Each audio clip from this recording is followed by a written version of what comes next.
Item ಯಾವುದೇ ಇರಲಿ try ಮಾಡಿ ಆಚಿ ಚಿಕನ್ ಮಸಾಲಾ. ಚಿಕ್ಕಬಳ್ಳಾಪುರದಲ್ಲಿ ಎಚ್ಎನ್ ವ್ಯಾಲಿ ನೀರಿನ ವಿಚಾರ ಮತ್ತೆ ಚರ್ಚೆಗೆ ಬಂದಿದೆ. ಬಜೆಟ್ನಲ್ಲಿ ಎಚ್ಎನ್ ವ್ಯಾಲಿ 3ನೇ ಹಂತದ ಶುದ್ಧೀಕರಣ ಯೋಜನೆಗೆ ಪ್ರಸ್ತಾಪವಾಗದ ಹಿನ್ನೆಲೆಯಲ್ಲಿ ರೈತ ಯುವ ಮುಖಂಡ ಹರೀಶ್ ರೆಡ್ಡಿ ವಿಭಿನ್ನ ರೀತಿಯಲ್ಲಿ ಪ್ರತಿಭಟನೆ ನಡೆಸಿದ್ದಾರೆ.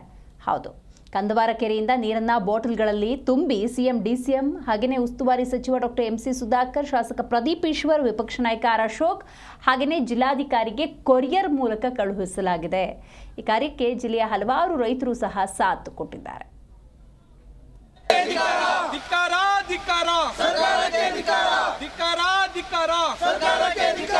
ರಾಜಕಾರಣ ನಮ್ಮನ್ನ ಬಳಸ್ಕೊಂಡು ಮತ ಪಡ್ಕೊಂಡು ಅಧಿಕಾರ ಅನುಭವಿಸ್ತಾ ಇರ್ತಕ್ಕಂಥ ರಾಜಕಾರಣಿಗಳಿಗೆ, ನಮ್ಮನ್ನ ಯಾಮಾರಿಸಿ ಮತ ಪಡ್ಕೊಂಡು ಮಜಾ ಮಾಡ್ತಾ ಇರ್ತಕ್ಕಂಥ ರಾಜಕಾರಣಿಗಳಿಗೆ ಗರಂ ಕಾಯಿಲೆ ಬಂದ್ರೆ ನಾನೇನು ನೀರು ಕುಡ್ದಿಲ್ಲ, ಯಾಕಂದ್ರೆ ನನಗೆ ಗೊತ್ತು ನೀವು ಮಾಡಿರೋದು ಬಹಳ ಗನಂದ ಕೆಲಸ. ಹಂಗಾಗಿ ನಾನು ಇವತ್ತು ದಿನ ಈ ನೀರು ಕುಡಿಯಲ್ಲ.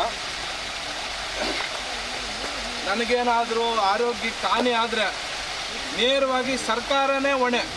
ಚಿಕ್ಕಬಳ್ಳಾಪುರ ಜನತೆಗೆ ಯಾರ್ಯಾರಿಗೆ ಮುಂದಿನ ದಿನಗಳಲ್ಲಿ ಅನಾರೋಗ್ಯ ಕಾರಣ ಆದರೆ, ಅಂಗವೈಫಲ್ಯಗಳಾದರೆ, ಕ್ಯಾನ್ಸರ್ ಬಂದರೆ, ಕಿಡ್ನಿ ಬಂದರೆ ನೇರವಾಗಿ ಎಲ್ಲರೂ ಸೇರಿ ಸರ್ಕಾರನೇ ಹೊಣೆ. ಬಜೆಟ್ನಲ್ಲಿ ಎಚ್ಎನ್ ವ್ಯಾಲಿ 3ನೇ ಹಂತದ ಶುದ್ಧೀಕರಣ ಯೋಜನೆಗೆ ಪ್ರಸ್ತಾಪವಾಗದ ಹಿನ್ನೆಲೆಯಲ್ಲಿ ರೈತ ಮುಖಂಡರು ಹರೀಶ್ ರೆಡ್ಡಿ ತಮ್ಮ ಆಕ್ರೋಶವನ್ನು ಹೊರಹಾಕಿದ್ದಾರೆ. ಈ ಕುರಿತಂತೆ ನಮ್ಮ ಪ್ರತಿನಿಧಿ ಜೊತೆ ಮಾತಾಡಿದ್ದಾರೆ, ಬನ್ನಿ ಕೇಳೋಣ.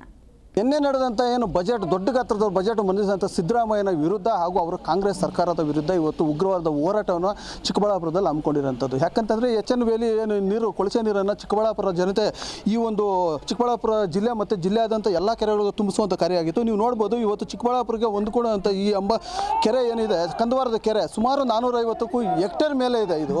ಆದರೂ ಇವತ್ತು ಈ ನೀರನ್ನು ನೀವು ನೋಡಿದ್ರೆ ಯಾವ ರೀತಿ ಇದೆ ಅಂತ, ಎಲ್ಲ ಕೆರೆ ಸಂಪೂರ್ಣ ಹಾಳಾಗಿರೋಂಥದ್ದು, ಕೊಳಚೆ ನೀರು ತುಂಬಿ ಇವತ್ತು ಅದು ಗಬ್ಬುನಾಥ ಮೀರ್ತಿರೋಂಥದ್ದು, ಇಲ್ಲಿ ಸಾರ್ವಜನಿಕರಿಗೂ ಸಹ ತೊಂದರೆ ಆಗ್ತಿರೋಂಥದ್ದು. ಇದರ ಒಂದು ಖಂಡಿಸಿ ಇವತ್ತು ನಮ್ಮ ಜೊತೆ ಸಾಕಷ್ಟು ಮಾತನಾಡಲಿಕ್ಕೆ ಯುವ ಮುಖಂಡರು ಆದಂಥ ರೈತ ಪರ ಹೋರಾಟರು ಆದಂಥ ಹರೀಶ್ ರೆಡ್ಡಿ ಅವರು ಸಹ ನಮ್ಮ ಜೊತೆ ಇರೋಂಥದ್ದು ಇವತ್ತು. ಯಾಕಂತಂದರೆ ಇವತ್ತು ಉಗ್ರವಾದ ಹೋರಾಟ, ಸರ್ಕಾರಕ್ಕೆ ಎಚ್ಚರಿಕೆ ಕೊಟ್ಟು ಇವತ್ತು ಈ ಹೋರಾಟವನ್ನು ಕೈ ಹಿಡಿದಿರೋಂಥದ್ದು, ಅವರೇ ಸಹ ನಮ್ಮ ಜೊತೆ ಇರೋಂಥದ್ದು. ಇವತ್ತು ಅವ್ರನ್ನೇ ಸಹ ನಾವು ಮಾತನಾಡೋಂಥ ಪ್ರಯತ್ನ ಮಾಡ್ತೀವಿ. ಸರ್ ನಮಸ್ತೆ.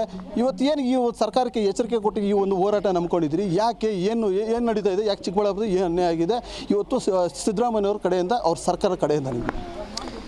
ಸರ್, ನಾನು ಮೊನ್ನೆ ಮಾಧ್ಯಮ ಮಿತ್ರರಲ್ಲಿ ಪ್ರತಿಕ್ರಿಯೆ ಕೊಟ್ಟು ನಾನು ಚಿಕ್ಕಬಳ್ಳಾಪುರದ ಎಚ್ಎನ್ ವ್ಯಾಲಿ ನೀರು, ಏನು KC ವ್ಯಾಲಿ ನೀರಿದೆ, ಇದರ ವಿರುದ್ಧ ನಾನು ಎಚ್ಚರಿಕೆಯನ್ನು ಕೂಡ ಕೊಟ್ಟಿದ್ದೆ. ಸರ್, ದಯವಿಟ್ಟು ನಮ್ಮ ಚಿಕ್ಕಬಳ್ಳಾಪುರ ಜಿಲ್ಲೆಗೆ ಏನು ಕೊಳಚೆ ನೀರು ಹರಿಸ್ತಾ ಇದ್ದೀರಾ, ಈ ನೀರನ್ನು 3ನೇ ಹಂತದ ಶುದ್ಧೀಕರಣ ಮಾಡಲಿಲ್ಲ ಅಂದರೆ ನಿಮ್ಮ ಮನೆಗಳಿಗೆ ಅದೇ ನೀರನ್ನು ಕಳಿಸ್ಕೊಡೋಂಥ ಕೆಲಸ ಮಾಡ್ತೀವಿ. ಇವತ್ತಿನ ದಿನ ಏನು ನಮ್ಮ ಚಿಕ್ಕಬಳ್ಳಾಪುರ ಜಿಲ್ಲೆಯಾದ್ಯಂತ, ತಾಲೂಕಿನಾದ್ಯಂತ ಬಡವರು, ರೈತರು, ಹೆಣ್ಮಕ್ಳು, ವಿಶೇಷವಾಗಿ ಹೆಂಗಸರು, ಇವರೆಲ್ಲರಲ್ಲೂ ಕೂಡ ಹೆಚ್ಚೆಚ್ಚುವಾಗಿ ದಿನೇ ಕ್ಯಾನ್ಸರು ಮತ್ತು ಕಿಡ್ನಿ ಸಮಸ್ಯೆಗಳು, ಕಿಡ್ನಿ ವೈಫಲ್ಯಗಳು ಜಾಸ್ತಿ ಆಗ್ತಾಯಿದೆ. ಈ ಎಲ್ಲ ಕಾರಣಗಳನ್ನು ಇಟ್ಕೊಂಡು ನಾವು ಇವತ್ತಿನ ದಿನ ಸರ್ಕಾರಕ್ಕೆ ಎಚ್ಚರಿಕೆಯನ್ನು ಕೂಡ ಕೊಟ್ಟಿದ್ವಿ, ಮನವಿಯನ್ನು ಕೂಡ ಮಾಡಿದ್ವಿ. ಒಟ್ಟಾರೆ ನೋಡಬೇಕಂತಂದರೆ ಜಿಲ್ಲೆಯಲ್ಲಿ ಸಾಕಷ್ಟು ಕೂಗು ಕೇಳಿಬರ್ತಿರೋದು ಏನು, 3ನೇ ಹಂತದ ನೀರನ್ನು ಶುದ್ಧೀಕರಣ ಮಾಡಲಿಲ್ಲ ಅಂದರೆ ಮುಂದಿನ ದಿನಗಳಲ್ಲಿ ವಿಧಾನಸೌಧವನ್ನು ಮುತ್ತಿಗೆ ಹಾಕಿ ಈ ನೀರನ್ನು ಪ್ರತಿ ಮನೆಗೂ ಅವ್ರ ಬಾಗಿಲಿಗೆ ಹೋಗಿ ಜನರನ್ನು ಕರ್ಕೊಂಡು ವಿಧಾನಸೌಧ ಮುತ್ತಿಗೆ ಹಾಕಿ ಪ್ರತಿಭಟನೆ ಮಾಡ್ತೀವಿ ಅಂತ ಸಹ ಏನು ಸ್ಥಳೀಯ ಹರೀಶ್ ರೆಡ್ಡಿ ಅವರು ಸಹ ಸಾಕಷ್ಟು ಪ್ರತಿಭಟನೆಗೆ ಸಾಥ್ ಕೊಡ್ತಿರೋಂಥದ್ದು. Satish, Zee Kannada news, Chikkaballapur.